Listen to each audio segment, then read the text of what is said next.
without much further ado, my name is Humperdinck Jackman. I'm the CEO of ESG Pro.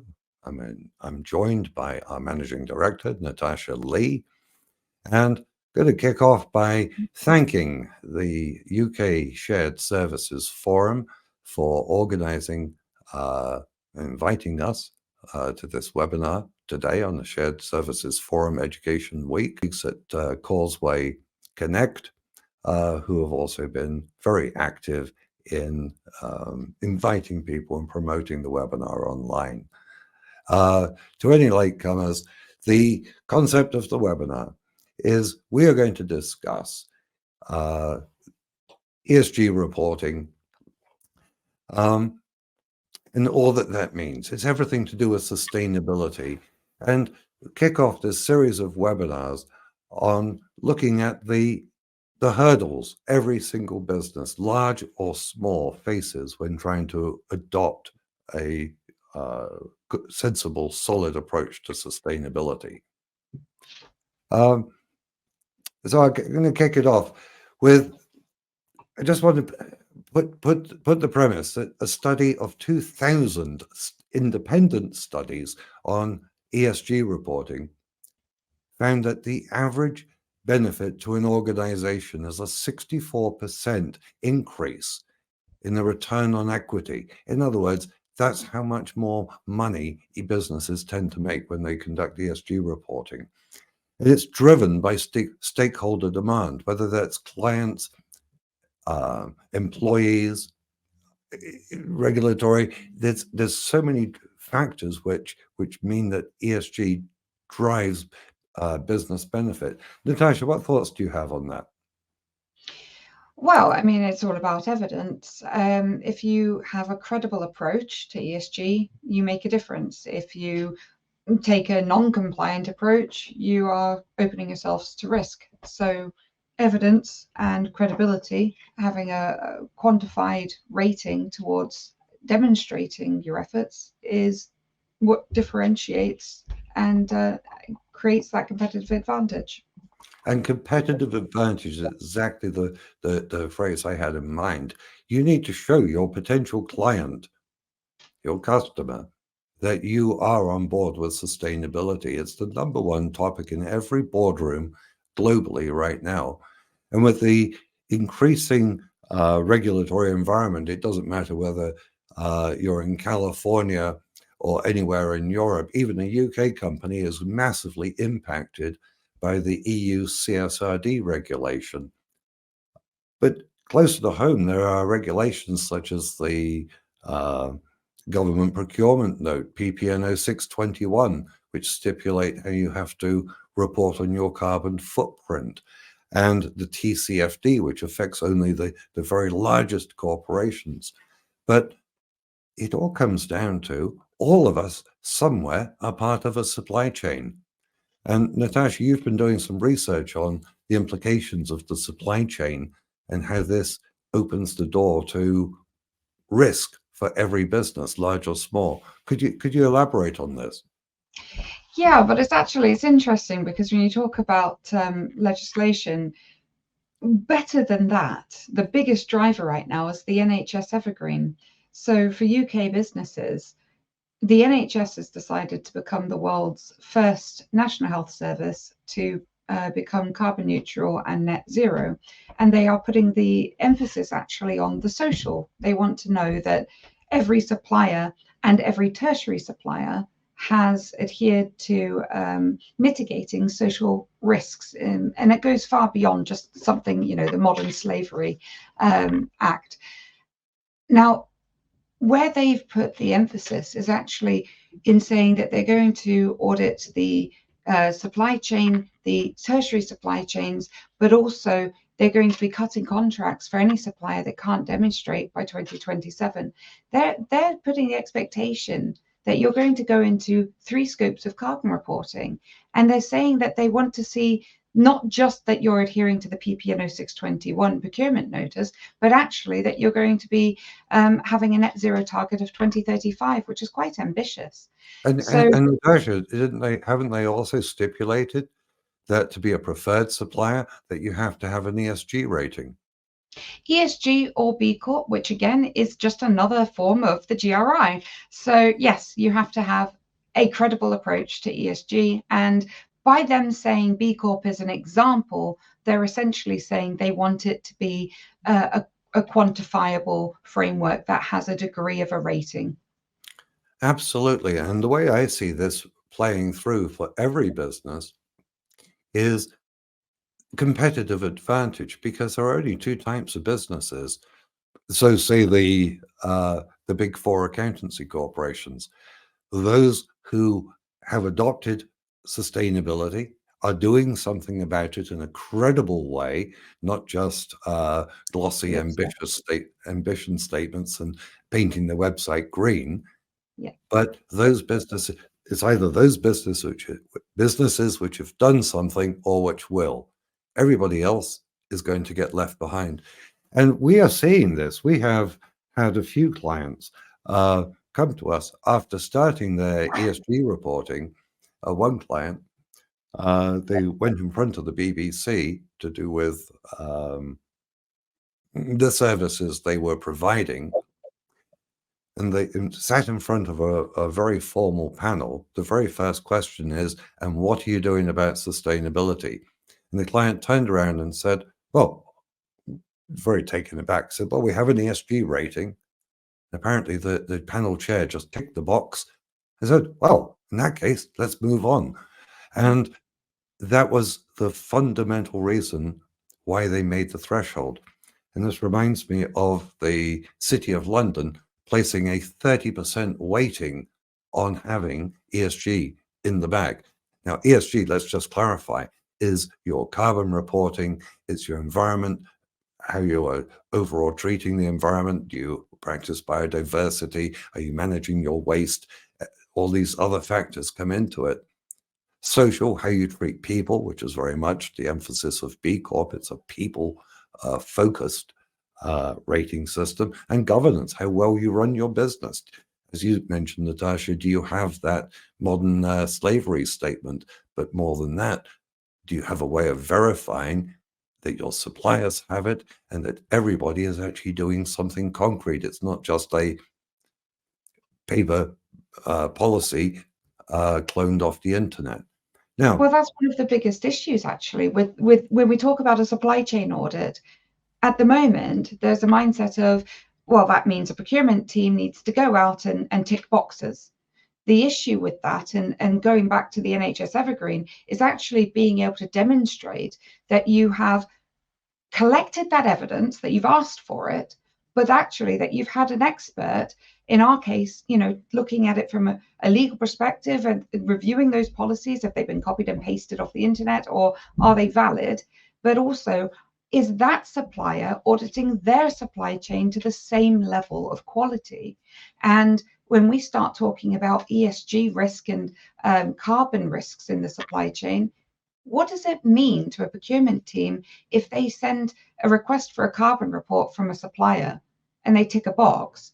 Well, how are you and how is that procurement person going to be able to identify if the data and the methodology used is credible and is quality as well, especially if your organization is relying on those numbers when they go to offset? It could cost you a lot of money if you're offsetting inaccurate data. yeah, and this Natasha, I mean, I think you're really getting to the point here, which is, why is sustainability so challenging these days?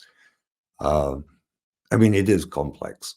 Carbon reporting, and we talk of scope 1 and scope 2 and 15 scopes of indirect, emissions in which we're not in direct control, upstream and downstream emissions.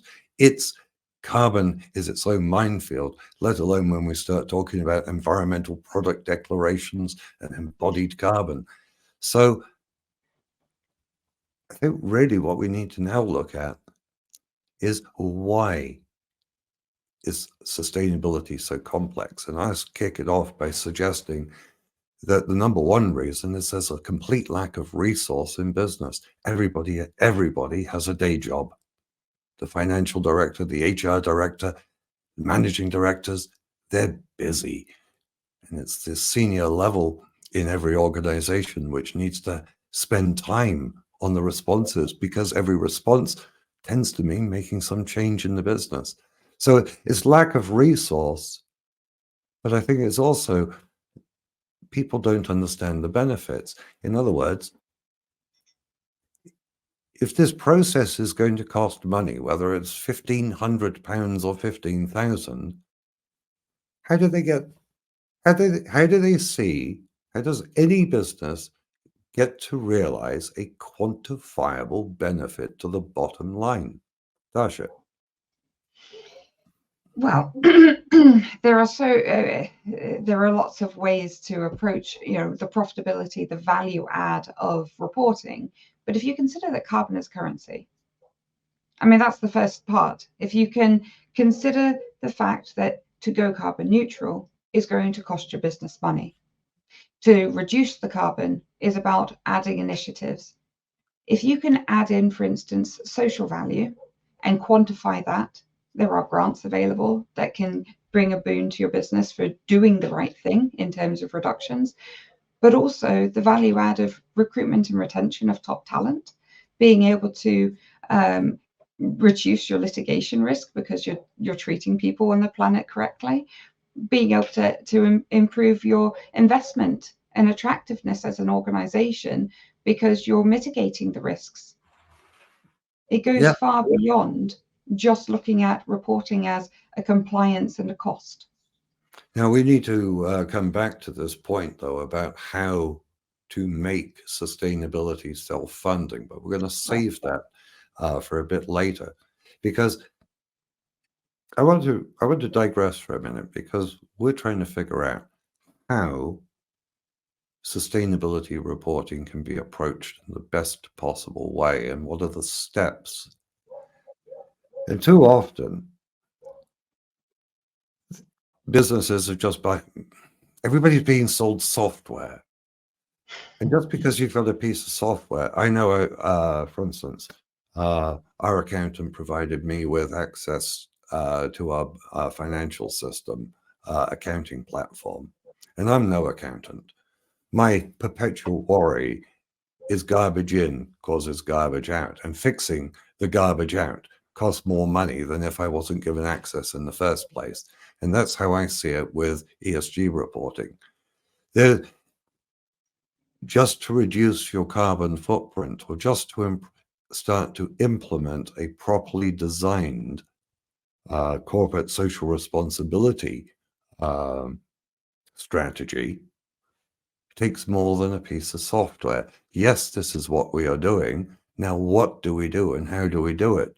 And Natashia, would you like to explore the pitfalls which we see clients falling into by creating ambitious, fluffy, beautiful looking documents for the internet, but without any substance? Yes. So, well, going back, a very easy example is your carbon reporting.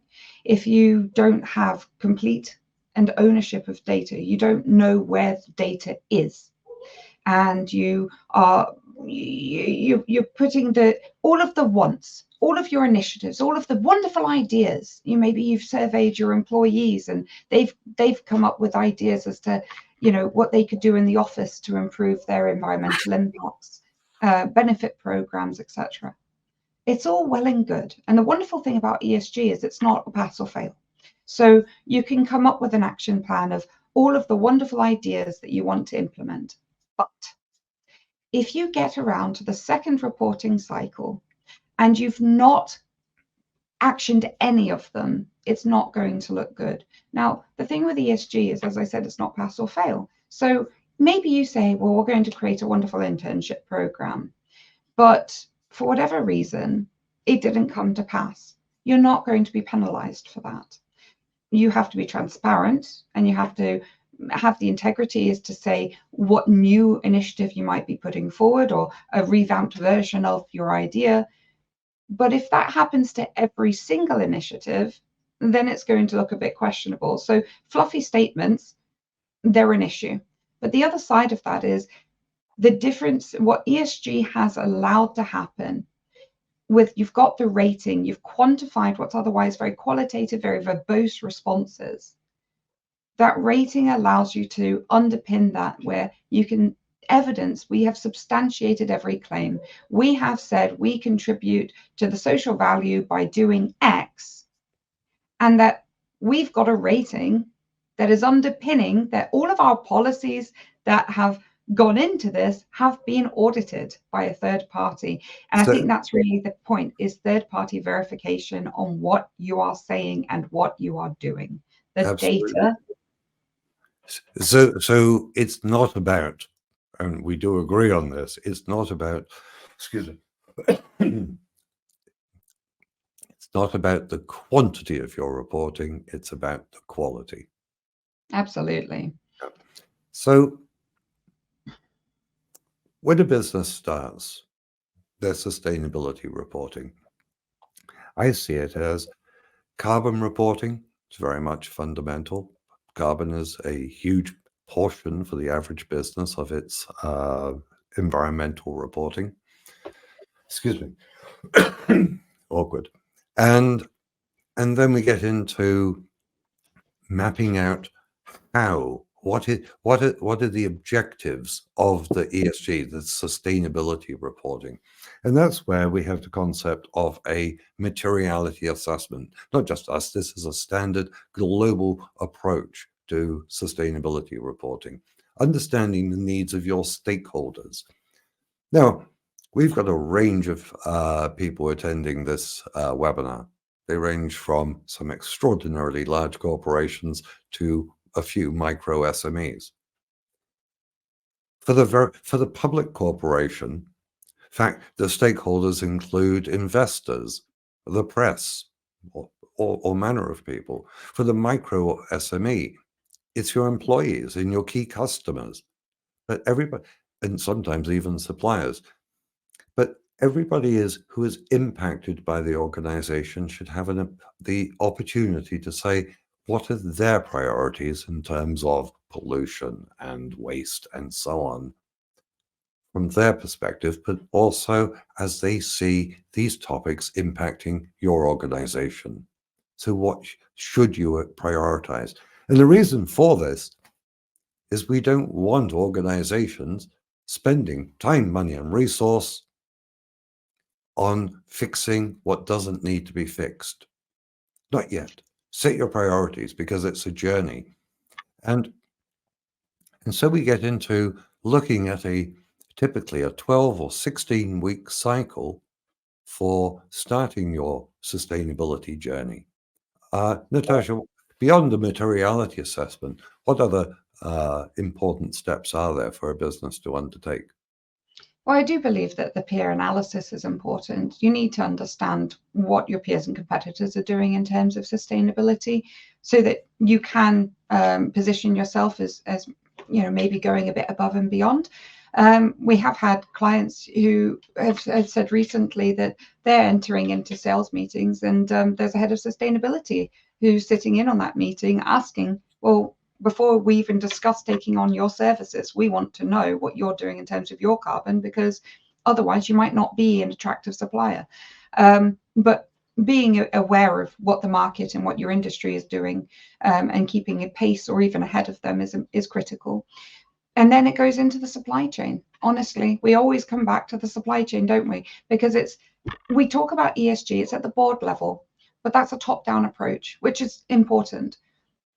But you also need a bottom-up approach. You need to be able to say, we're going to go on this journey, but you as our supply chain need to be on it with us. So being able to create an impression of, we're not going to create a problem for you and then tell you, because this is what we are seeing, tier ones, they've got legislative and regulatory drivers, and they're saying, right, well, for us to improve, sorry, SMEs, you need to join us because you're in our supply chain. We need the data from you. They're creating, frankly, a negative approach. Whereas instead, the opportunity is to say, actually, there is a solution. That means that we get to improve our rating. We get to decarbonize by working with our suppliers, but we've got a solution available for even the smallest supplier to join us. And there are social value economic models available that can make it attractive for everybody to be getting involved. But most importantly, it's being able to not only audit those risks, but help those suppliers to find the solutions so that they can join and meet a threshold applicable to the size of their organization. I think that's the other side of it, scalable approaches, because it is not a one-size-fits-all problem or solution. And I see this all the time, don't I? The number of phone calls which come into ESG Pro, where some poor soul running a business, it could be a £2 million turnover, it could be 50 or 100 million pound turnover. And if there's a recurring theme, it's we've done so much, Yes, and we've submitted this bid for this work, and we've been rejected, or they've sent us a supplier assessment as part of our onboarding, and it's a condition that you can demonstrate X, Y, and Z, that you've done something. What are you doing? Where's your evidence? And businesses are losing, good businesses are losing opportunity against very well-financed businesses. And the playing field isn't equal. And I think a key aspect of this is about people need an approach to ESG sustainability reporting, which, if you like, speaks their language. If you're a law firm, you have a different set of needs from a construction firm.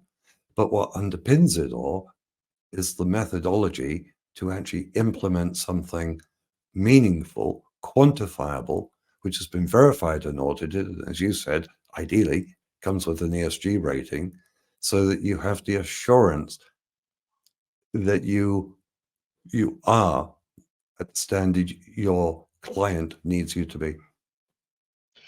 Yes, and actually leveling the playing field. That is one of the most attractive, in my opinion, results of SMEs starting the journey first. If you as an SME can turn to a tier 1 or tier 2 and say, oh, well, you're auditing me, but actually I'm already ahead of you. I already have a rating. We've already got our reports in order.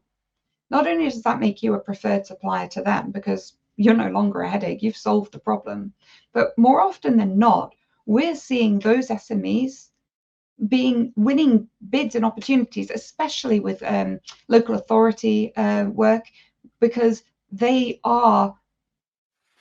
is the whole point. So much of the carbon drivers, so much of the ESG requirements is actually focused on, we want you to be sourcing local procurement. We want to support smaller businesses. That was the point. Just because it's become a regulatory tool doesn't change the fact that the whole purpose was to actually support the smaller businesses in being a preferred option. And you touched on something earlier, Natashia. You mentioned social value reporting.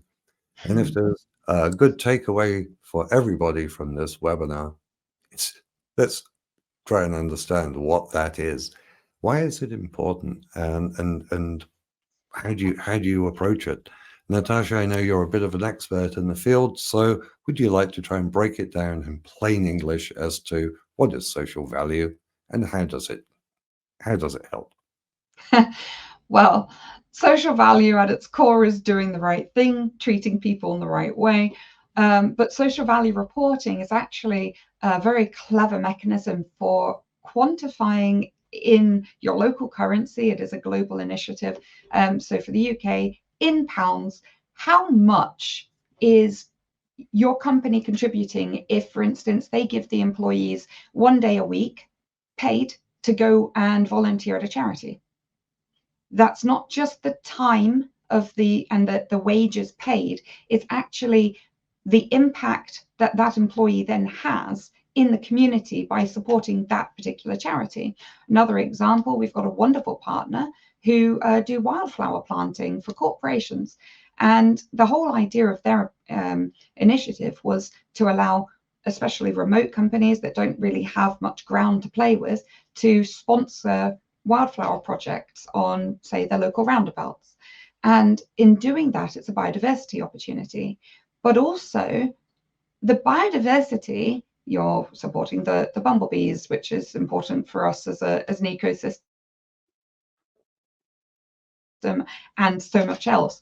But the social value component is you're creating green spaces for families to enjoy in your local community. You're improving the environment, and whatever else it might be that's impacted. So social value, it is, that is the way that it trickles everything your organization is doing that impacts into your communities. Absolutely. And a good explanation, I think. Now, It's a bit abstract. it's abstract, but sometimes this is what ESG reporting involves, thinking outside the box, and this is the next place I want to go. For anybody who's listening who has explored B Corp as a certification standard, we're very proud of being B Corp. And we help all manner of businesses secure the same rating. The big emphasis in B Corp is on people. But even at the multinational corporate level, where we're offering consulting, one of the key topics is, how do you look after your employees? And for every single client, many of whom who have very sophisticated employee benefits programs, there's always the question of what else can we do? For the smaller business just getting started, they also face the same challenge. So what are some of the initiatives you can put into place which cost the business very little or nothing, but create social value, enhance your ESG reporting so you can truly demonstrate that you're a caring, quality organization, and to do these things without breaking the bank? No, it's a competitive world. The bottom line in every business is what counts. So I'm very proud of the fact that Natashia and her team recently unveiled a new program to all of our clients, which addresses exactly this. And it's about helping employees get paid what they're due to be paid and not having excessive withholdings from HMRC. How does it work, Natashia? Well, really interesting initiative. And it's just one example of more creative consultancy, which, as you said, ESG is quite a creative space. So this particular program is a tax code review for employees, bearing in mind that tax codes are not the responsibility of the employer. But if an employer were to facilitate a program to review those tax codes, that is a social value, and it goes towards various UN SDGs around poverty and equity.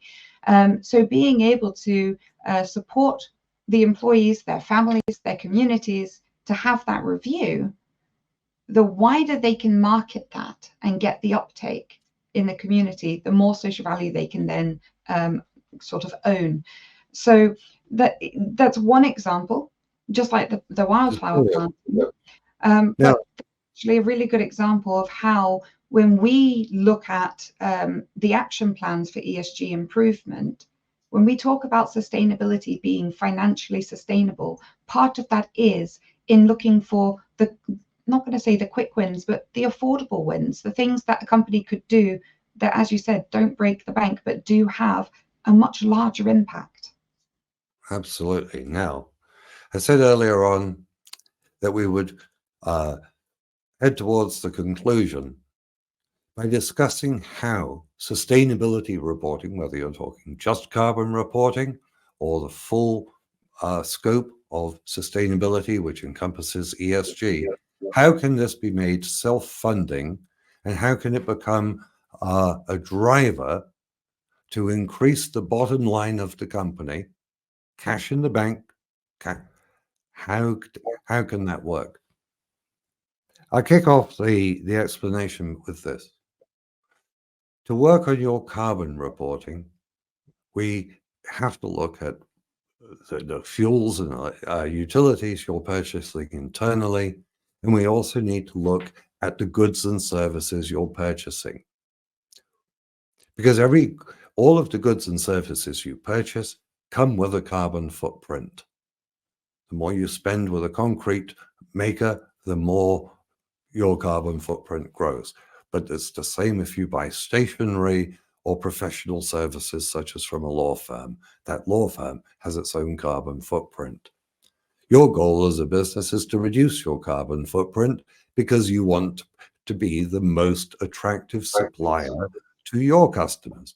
So, by using that same set of data, we can extrapolate the carbon footprint of your suppliers. But a second team of consultants then start work, and that's where the magic starts to happen in terms of recouping money. Natashia, pick up the thread. Well, on average, 8%, or I should be really accurate, 8.3% of your annual operational expenditure can be saved because you're actually reducing your carbon, you're reducing your energy, you're reducing your waste, you're improving and consolidating your practices, and you're working with your supply chain, going back to that topic. So when we work with a business to say, well, we're going to audit your supply chain, we're going to be hosting the questionnaires to get their responses and to collect the data that we need to audit. At the same time, we're looking at the spend, we're looking at their carbon cost. And as we approach and find out, well, that supplier doesn't have their carbon report, or the data is just not very good, or it's not been verified, we obviously are going to be going into them and seeing how we can help them with that KPI. But in the same time, the key client with their supply chain are able to be a part of that pitch, that effort. So we have an economic program that allows for the key client to receive a feedback in from each supplier that picks up services. The nice thing about this idea, though, is that oftentimes, especially with our bigger clients, they actually take that percentage and they put it in a pot. They self-fund their reporting costs. They help to fund certain carbon reduction initiatives or social value initiatives. But then the rest of that percentage, they're putting aside to subsidize the costs for the reporting of their smaller suppliers. And if every supplier were to initiate the same program, you end up with a ripple effect that goes across multiple supply chains, hitting multiple industries. And in doing it this way, even the smallest micro SME with no budget can join the journey and start actually being able to evidence that they've got a rating and that they're working on their carbon data as well. Yes, it's a brilliant scheme, and it is so underutilized. But this your sustainability journey must be viewed as a progression. Annual improvement, continuous improvement, step by step. It doesn't have to be expensive. It doesn't have to require dedicated employees, but it does need consistency of approach. And in the series of webinars, planned weekly webinars on Thursdays and Fridays over the coming 7 or 8 weeks, we're going to be delving into each of these topics in much more detail with practical examples as to how to make a difference. On behalf of Shared Services Forum United Kingdom, of Causeway Connect, and of ESG Pro, and thank you very much, Natashia, for all of your contribution to this. I'm Humperdinck Jackman. We hope you'll be in touch. And for more information, please visit www.esgpro.co.uk. Thank you to everybody who has joined in, and this recording will be available via YouTube within the next few days. Thank you, everybody. Bye-bye.